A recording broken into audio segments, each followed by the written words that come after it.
Good afternoon बच्चों। अभी तक हम लोग कबीरदास जी का क्या देखे थे कि इन्होंने साखी और सबद में क्या बताया था, उसका अर्थ हम लोग देखे थे। उन्होंने क्या बोला था उसके बारे में हम लोग ने पढ़ा। अब इसके संदर्भ प्रसंग व्याख्या बता चुके हैं। अब हम लोग इसके चलेंगे प्रश्न उत्तर जो है अलग अलग है। ठीक है, जैसे आपका अर्थ साखी का अलग था और सबद का अलग था, उसी तरह जो आपके प्रश्न उत्तर भी हैं वो कैसे हैं, अलग अलग हैं। तो पहले हम लोग साखियों का करेंगे। ठीक है,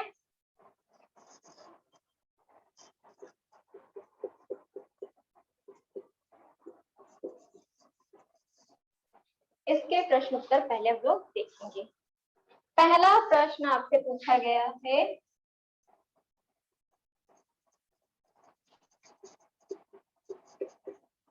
कि मानसरोवर से कवि का क्या आशय।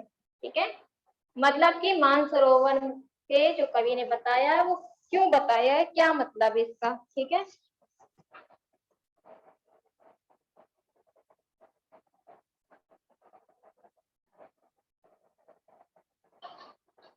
इसके बारे में हम लोग पढ़ेंगे। तो क्या हो जाएगा आंसर नंबर 1, मानसरोवर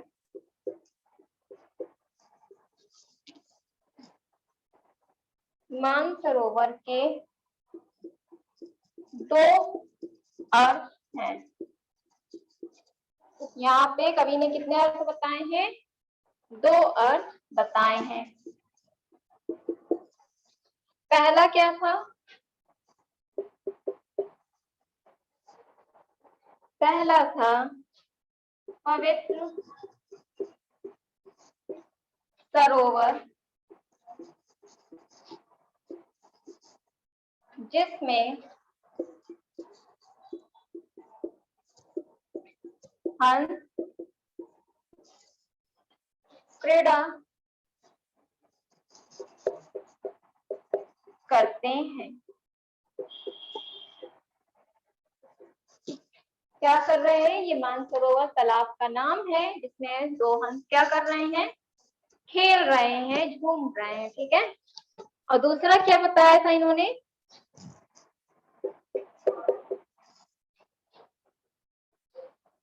श्लेष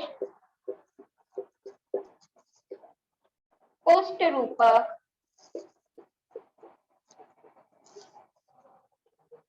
अलंकार के कारण अर्थ होगा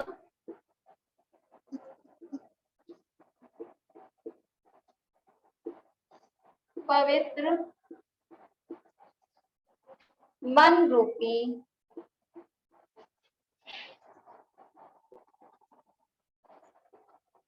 मानसरोवर।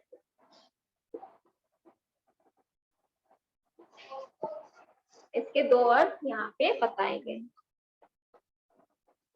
ये है आपका आंसर नंबर 1 कि मानसरोवर से कवि का क्या अर्थ है।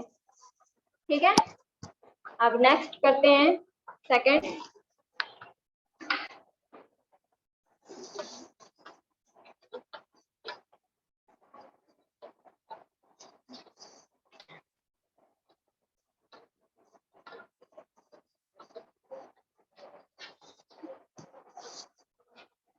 प्रश्न क्या पूछा गया है, कवि ने सच्चे प्रेमी की क्या कसौटी बताई है। कवि क्या कह रहा है, जो सच्चा प्रेमी होता है उसकी क्या कसौटी बताई गई है। तो आपका उत्तर हो जाएगा, कवि के अनुसार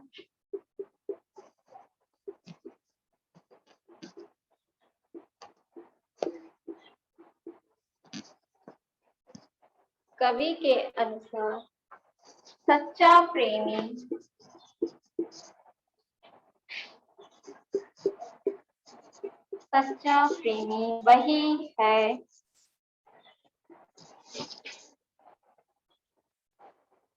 वही है जिससे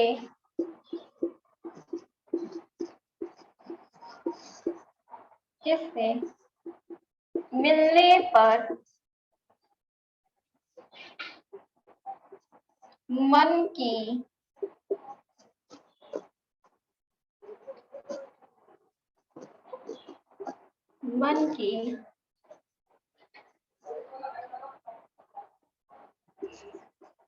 सारी दुर्भावनाएं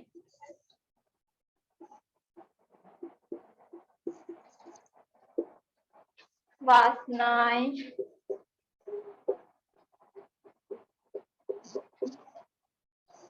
एवं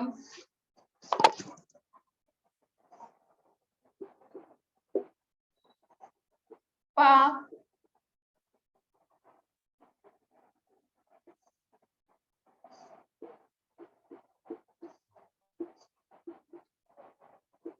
एवं सद्भावनाएं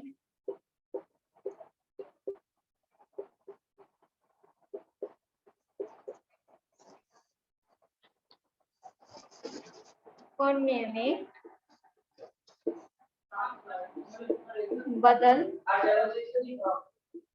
जाती है। ठीक, फिर उसके बाद है और हमारा मन क्या होता है? हमारा मन निर्मल हो जाता है, मतलब साफ हो जाता है।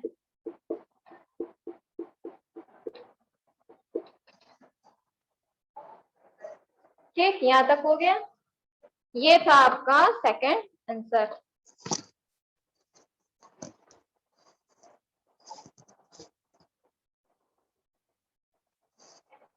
फिर उसके बाद है, हो गया। अब थर्ड करते हैं।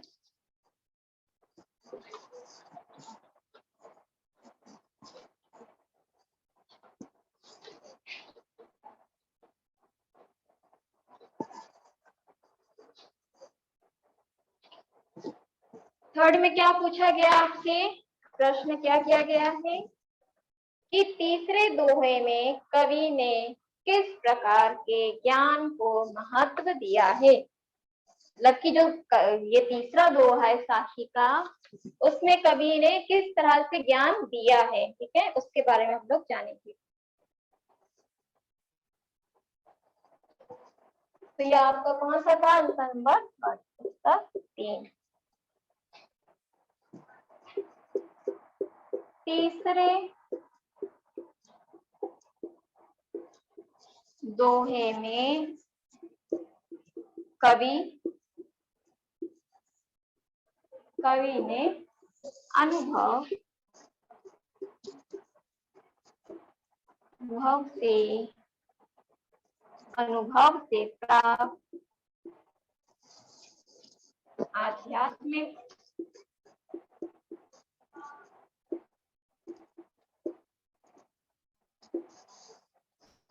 ज्ञान को महत्व दिया है। ये हो गया आपका उत्तर 3, ठीक है। चौथा पूछा इसमें, अब चौथा प्रश्न क्या कह रहा है? इसमें क्या दिया था? तीसरे वाले में, तीसरे दोहे में उन्होंने क्या बताया था कि जो हमारे अनुभव से प्राप्त होते हैं ऐसे ज्ञान के बारे में इसमें तीसरे दोहे में चर्चा की गई है।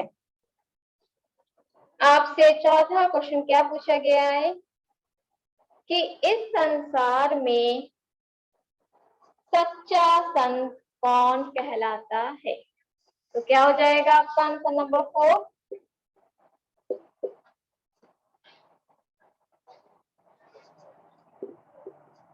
इस संसार में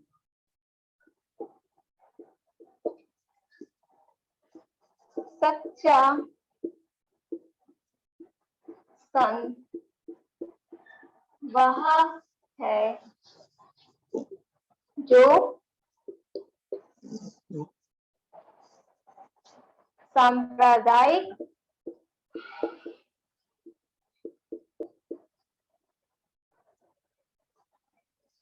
भेदभाव,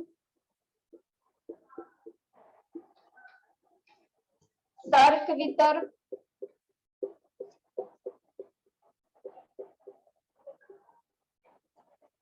और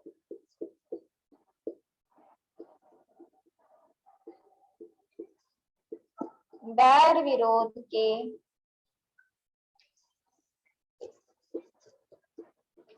झगड़े में ना पड़कर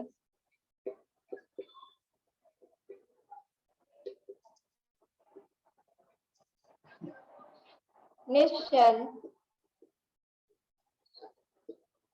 भाव से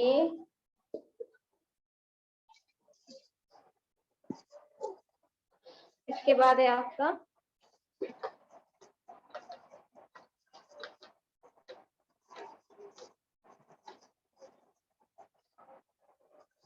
यहाँ के बाद से लिखना है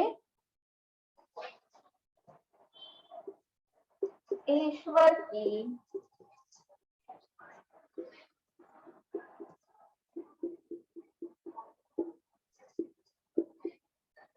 भक्ति व साधना में रत रहता है। यहाँ तक आपका होगा फोर्थ वाला आंसर, ठीक है। इसमें क्या बताया था, कवि क्या कह रहा है कि जो संसार है उसमें सच्चा संत कौन है, तो कैसे लोग हैं जो तर्क वितर्क में नहीं पड़ते हैं, बैर विरोध से कोई मतलब नहीं है ना, और जो अपने इस सब झगड़े में ना पड़कर निश्चल भाव से काम करते हैं, उन्हें हम क्या कहते हैं, उन्हें ही संसार में सच्चा संत कहा है, ठीक है। फिर उसके बाद है आपका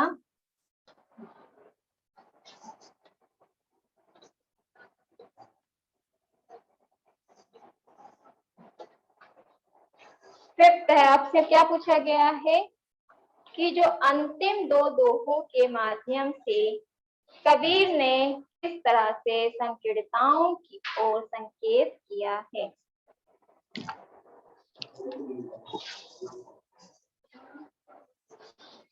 तो इसका क्या होगा आंसर नंबर 5।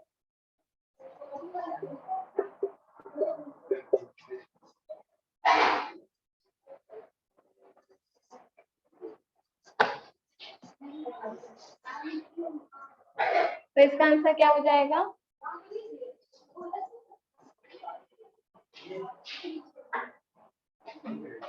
अंतिम दो दोहों में कबीर ने निम्नलिखित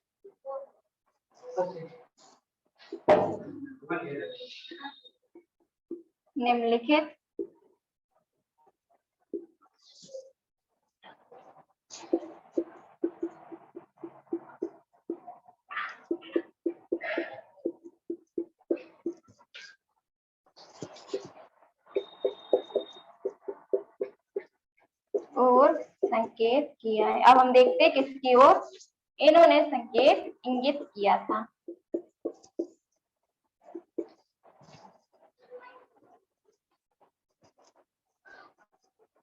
फर्स्ट है आपका अपने अपने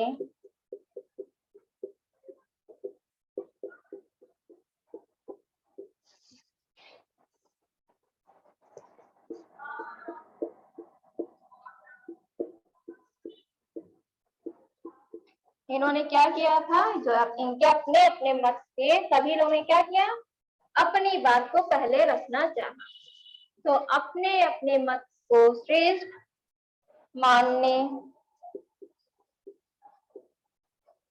और दूसरे धर्म की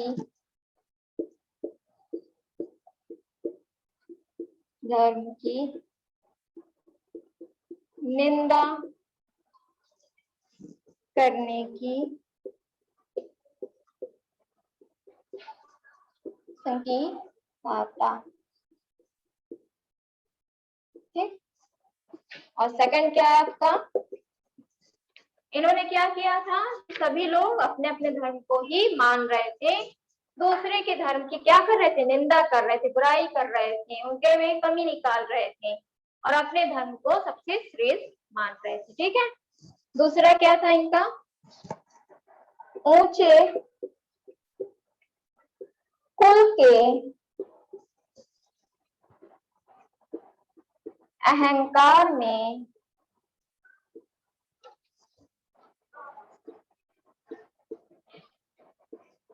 जन्म।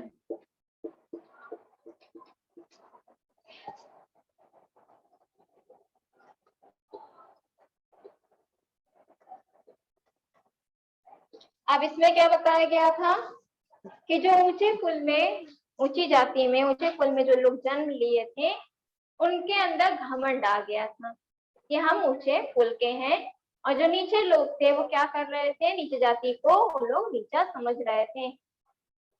तो घमंड किसमें, भावना, अहंकार किसमें, भावना आ गई थी।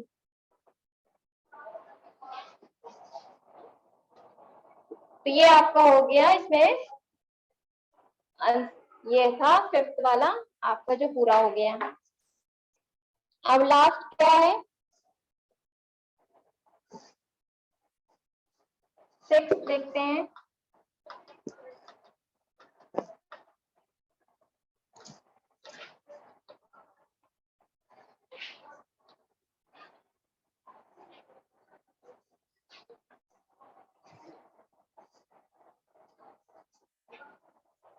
अब हम लोग शब्द का करते हैं। ठीक है, ये था यहाँ तक आपका साखी का। चलिए शब्द का करते हैं।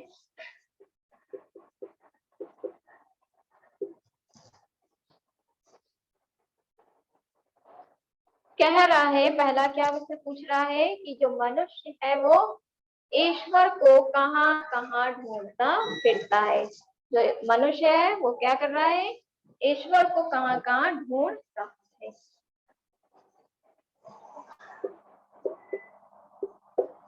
ये अभी तक जो कराए थे वो साखी का था, शब्द का करा रहे। ठीक है, तो इसका आंसर हो जाएगा मनुष्य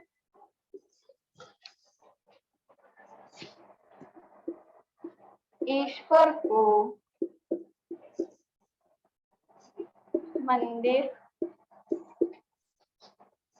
मस्जिद,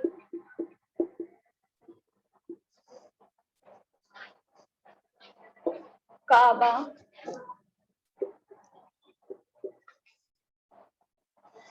कैलाश, योग, वैराग्य,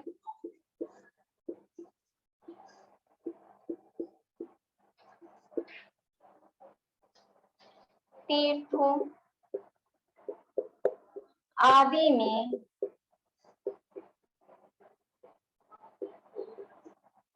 ढूंढता फिरता। ये सब चीजों में वो क्या कर रहा है, एक सोचता है ईश्वर कहाँ पे है, मंदिर में है या मस्जिद में, इन सब चीजों में भी ढूंढता फिर रहा है। ये चीज क्लियर है यहाँ तक। सेकंड क्या है आपका,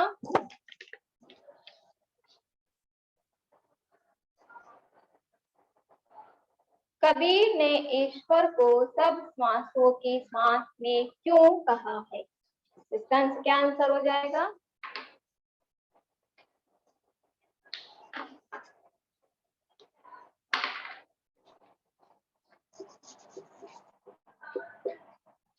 कबीर ईश्वर को कण कण में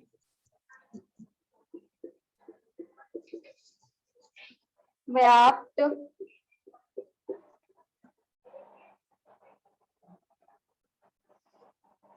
मानते हैं। सभी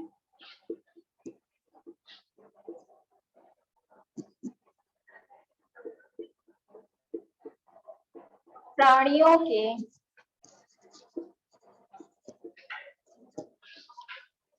प्राण तत्व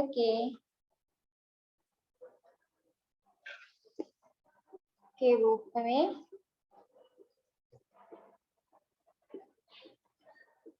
मानते हैं, इसीलिए कहा गया है सब श्वासों की श्वास में।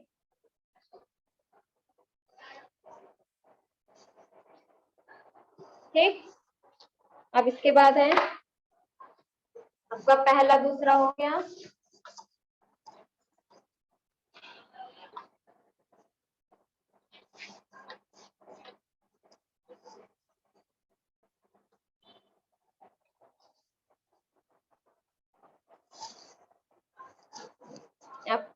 थर्ड है आपका कि कबीर ने क्या कहा है कि कबीर ईश्वर प्राप्ति के लिए किन प्रचलित विश्वासों का खंडन किया है, कि ईश्वर हमसे कैसे प्राप्त होंगे। उन्होंने ऐसे कौन से उनके प्रचलित विश्वास थे जिनका उन्होंने खंडन किया है।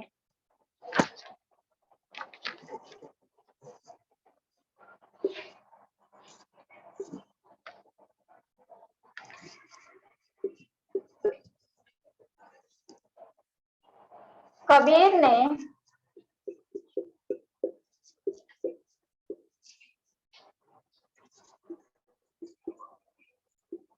ईश्वर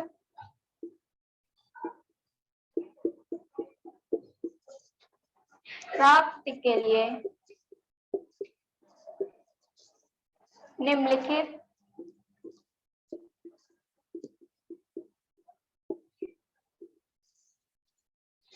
प्रचलित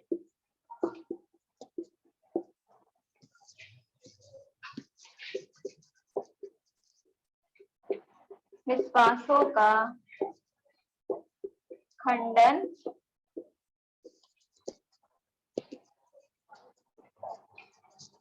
किया है।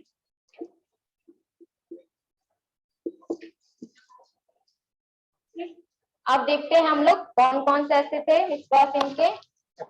तो फर्स्ट है आपका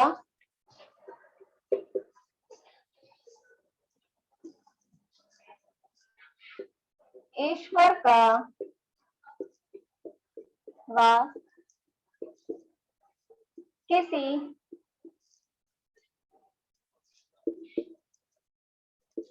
स्थान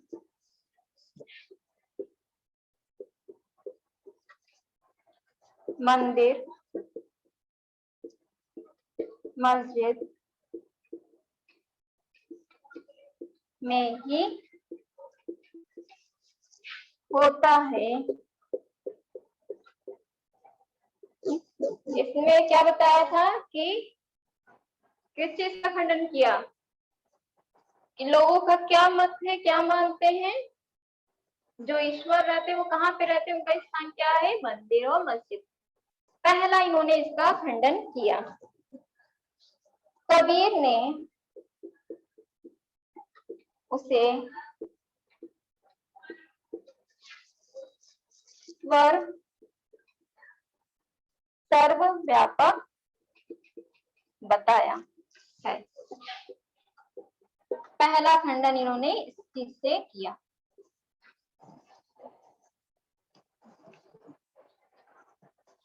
अब दूसरा है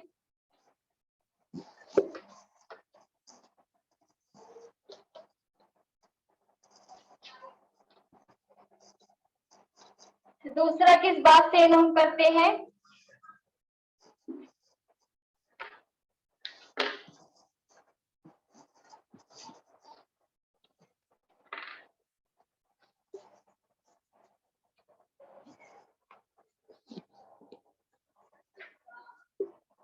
ईश्वर को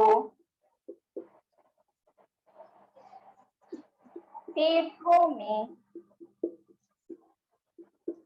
पाया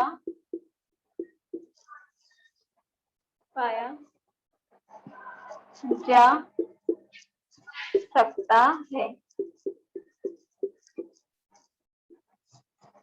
इन्होंने क्या बताया, किस चीज का खंडन किया था, कि जो तीर्थ यात्रा निकलती है उसके द्वारा भी हम ईश्वर को प्राप्त कर सकते हैं, लेकिन ऐसा नहीं है।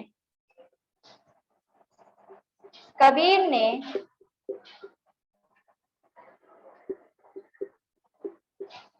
तीर्थ यात्रा को क्या कहा कबीर ने?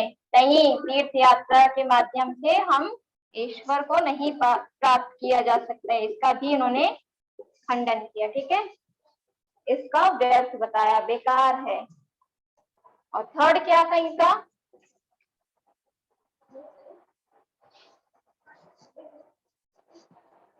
ईश्वर को किसी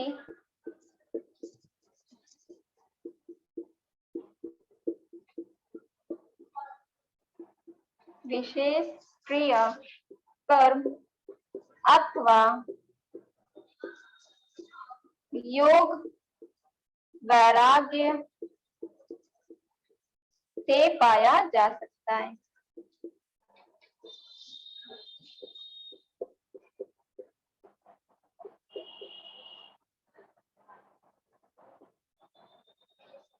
कबीर ने उसे सहज भक्ति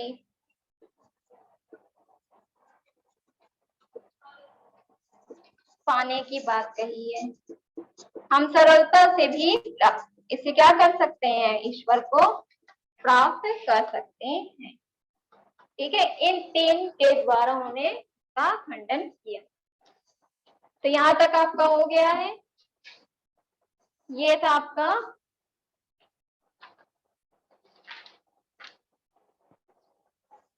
थर्ड आंसर। ठीक है, साक्षी का हो चुका है, सबक का ये थर्ड आंसर था। जो बाकी है आपके लिए, बाकी भी अभी बच्चे हैं। ठीक है, 2-3 और क्वेश्चन बाकी हैं, उसको भी करना है। ठीक है, तो आज के लिए बस इतना ही। इसको पूरा कर लीजिएगा, कबीरदास का ये हो गया पूरा, साखी और सबक दोनों का। ठीक है, चलिए नेक्स्ट क्लास में हम जो आगे के बच्चे हैं उसको देखेंगे।